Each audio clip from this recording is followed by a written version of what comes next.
قرآن کریم اور بہت سی احادیث مبارکہ کی روشنی میں قربانی کا واجب ہونا ثابت ہے۔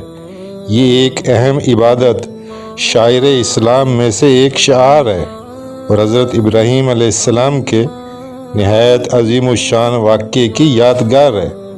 احادیث میں قربانی کے حوالے سے بہت سی فضیلتیں بیان کی گئی ہیں۔ قربانی کے دن اللہ تعالیٰ کے نزدیک اس سے زیادہ پسندیدہ عمل کوئی نہیں۔ جانور کے ہر بال کے بدلے ایک نیکی کا وعدہ ہے۔ پہلا قطرہ خون زمین پر گرتے ہی بخشش کا پروانہ عطا ہو جاتا ہے۔